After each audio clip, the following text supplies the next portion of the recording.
Well, they are fascinating findings, and let's discuss this a little more now with Jules Daulby, who's Director of Education at the Driver Youth Trust. She's in Dorset this evening.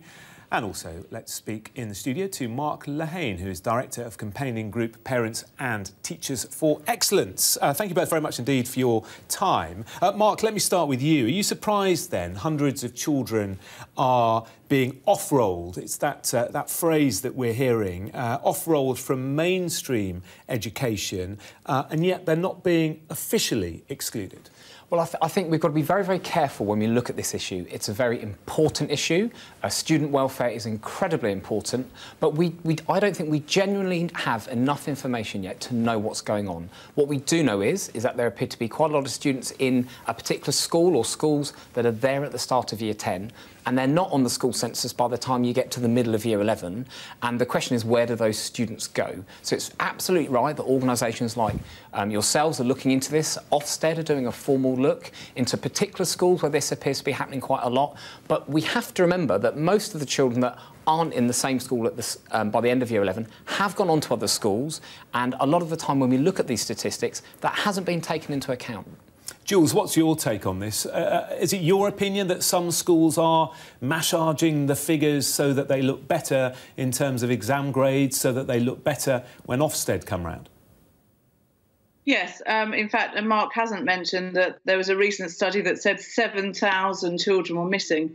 So they started in Year 7 and they were unaccounted for by Year 11. So that's 7,000 disappearing children. So I think it is a real concern, and it is rising. Permanent exclusions are rising, but also unofficial exclusions or illegal exclusions are rising.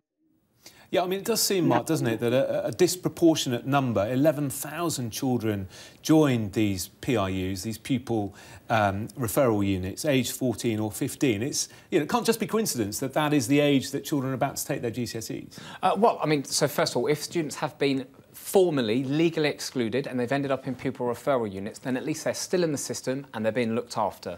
Why there may be a spike as children go through secondary schools, it may be, as Jules is suggesting, that some schools are trying to move students on because they're worried about exam results. It could also just be, as lots of us that work in the system know, unfortunately sometimes behavioural issues that have been bubbling away for years do climax and peak and come to the fore as they go through puberty and get into their mid-teens, and schools have to take a stand.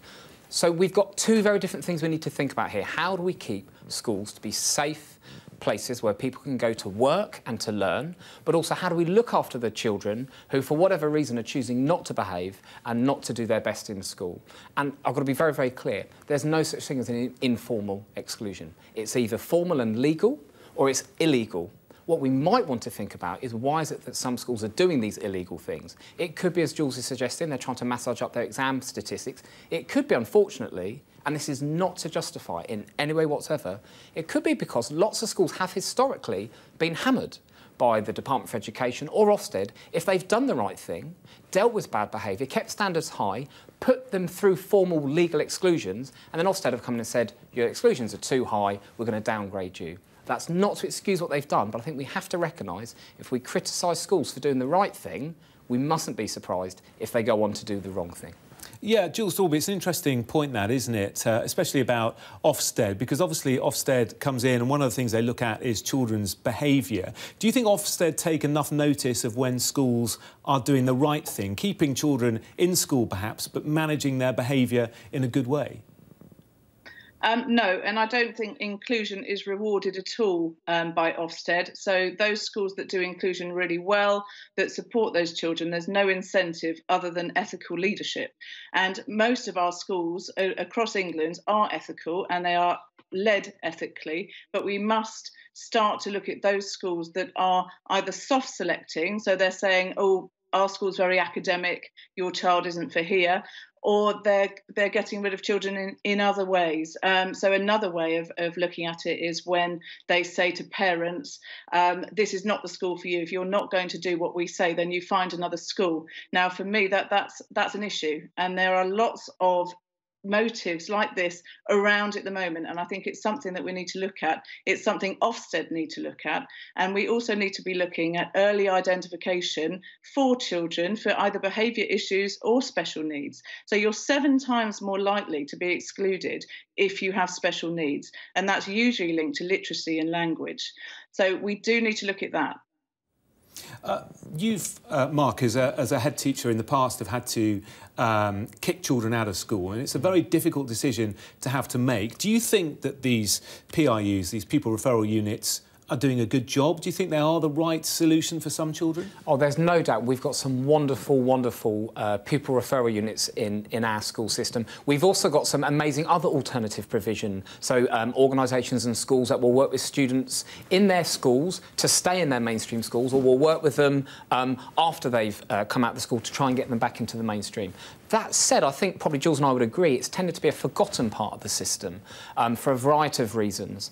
And so I'm more than happy that we're now talking more about what we can do with alternative providers to not only have more of them and more good quality ones so they can work with children whilst they're still in a mainstream school to avoid a permanent exclusion, but also that we've got a greater variety of pupil referral units for those unfortunate situations where children have had to leave the mainstream school because they've been permanently excluded. Yeah, Jules Daulby, what's your take on the PRUs? I note that the Children's Commissioner says that in some, 80% of children are in gangs. And, of course, if you put children together in a situation like that, then they are perhaps more vulnerable to be recruited by gangs. Yes, and I categorically disagree with Mark on this. For the majority of children, they should be in mainstream comprehensive schools. The pupil referral units were always designed as a last resort, not the first thought. So this idea that we're going to create more and more is not looking at the problem. We've got to look at why so many children are leaving mainstream schools. And if we don't look at the why, and we don't put in early intervention, and we don't support schools, I'm not looking at this and saying all schools are like this. They need to support as much as anybody else. But we can't spend all that money on alternative provision. The alternative provision that's there should be good, and it should be excellent for the very complex children that need to be there. Otherwise, they should be in mainstream school, and we must look at inclusive techniques to keep these children in school. But that does mean that we need specialist teacher support, we need behaviour support, and it needs to be early interventions. There's a paucity of what I call wraparound support for schools that they used to have. Thresholds are too high for CAMS, there's no support for schools, and there's a paucity of funding. So there are some of the problems that we do need to be looking at. But most children should be in mainstream schools. OK, we must leave it there. We're out of time. Mark Lehane, Director of Campaign Group Parents and Teachers for Excellence, and Jules Daulby from the Driver Youth Trust. Thank you both very much indeed. Plenty more on that topic on our website.